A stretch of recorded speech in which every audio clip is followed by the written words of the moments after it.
What's up, guys? I'm SaltEMike, and since the 3.19 update, there has been more and more polarizing comments around for what I believe to be the most polished feature that we have in Star Citizen, mining. People are saying mining is dead, the Prospector is nerfed, the mole is too good. The update brought a complete change to the way mineable rocks were distributed, how large they were, and where you can find them. They also majorly rebalanced the way we understood our mining lasers, gadgets, and modules, to the point where anything you knew before meant nothing. We all had to relearn the best places to mine, and the best minerals to search for, and what gear to bring with us. Many players have struggled with the depth and complexity that this system has brought for a number of reasons. But one thing is for sure, they didn't kill mining, and they certainly didn't kill the Prospector. Today, I'm going to explain to you why both are very much alive and well.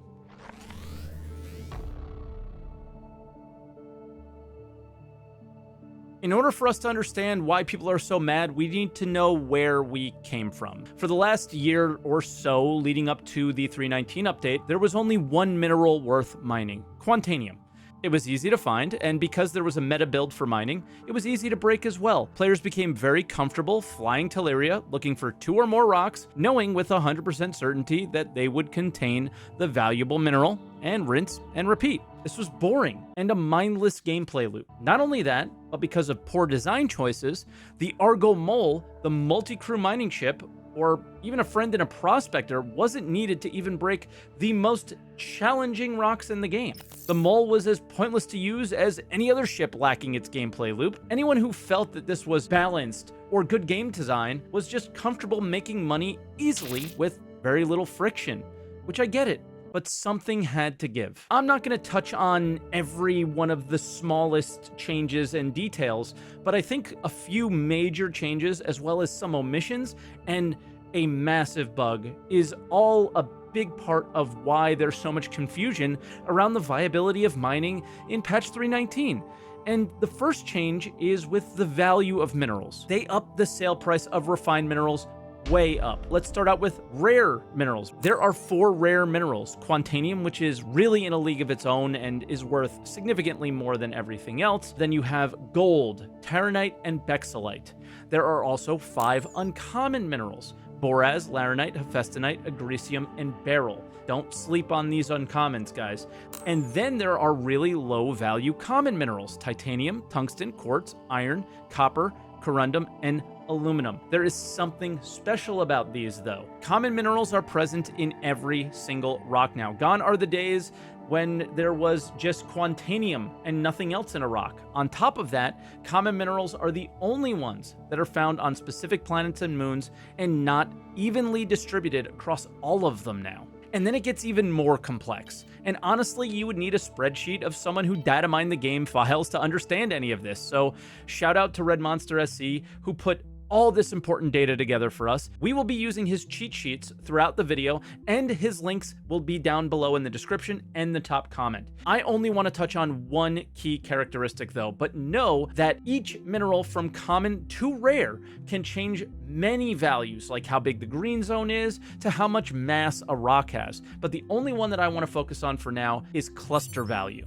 So what is cluster value? Since many of you probably haven't heard of it yet, cluster value determines how much of that mineral will bunch up, essentially. So if you have a rock that is 50% Quantanium and 50% quartz, Quantanium has a cluster value of 10%, and quartz has a cluster value of 90%. So 90% of the quartz should stick together, leaving the valuable Quantanium in much larger clusters than it normally would have been in. So the common minerals are the minerals to focus on, and you can choose the planets that have the common minerals that have the best cluster values and therefore have a lot of success. On top of this, the game doesn't really communicate a lot of what's going on behind the scenes with mining to you. You can't tell a rock is more explosive than the last one you mined. You really gain very little feedback as well from the mining UI to tell you what mistakes you might be making and how to have more success. On top of this, we have a major bug related to instability, which makes mining nearly impossible to comprehend. You can mine a 15k mass rock 1 minute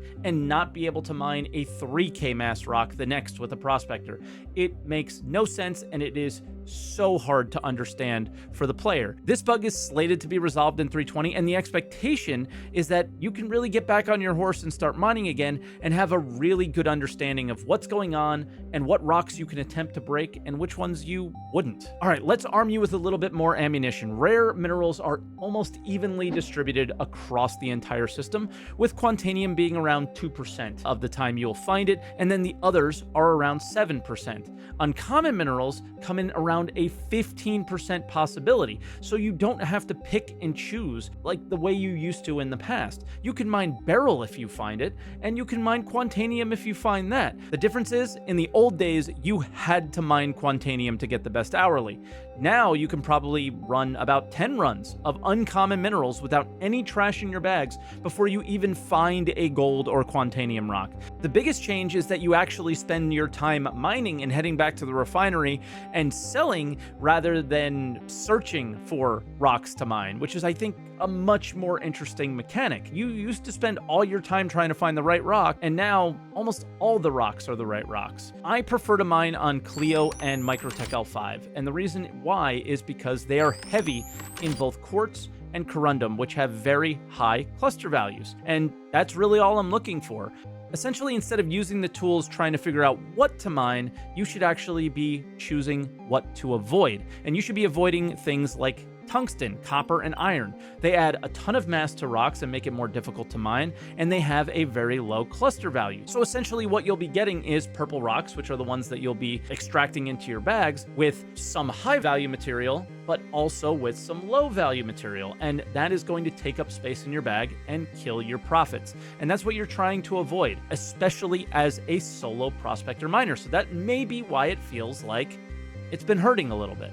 So now that someone has broken down the facts for you a little bit more, do you still feel like prospector mining is dead? I imagine some of you still do, right? The old days were very easy and things are a little bit more difficult now, but for me personally, I love the way the mining mechanic works, and I want to experience that as much as possible while still making a pretty good living in the game. If you were actually concerned about making the best money per hour, you wouldn't be mining at all. You would be maybe cargo hauling or doing bounty missions out there, right? So if you are actually enjoying mining and have enjoyed mining in the past, nothing has changed. And as a matter of fact, things have gotten more interesting and more complex and makes you think a little bit more than you have in the past. So I hope you guys have a lot of luck out there with your breaks, and as always, make sure you like, subscribe, leave a comment down below. For me, guys, mining has never felt more alive, and I really hope you guys enjoyed the video, and I'll see you next time.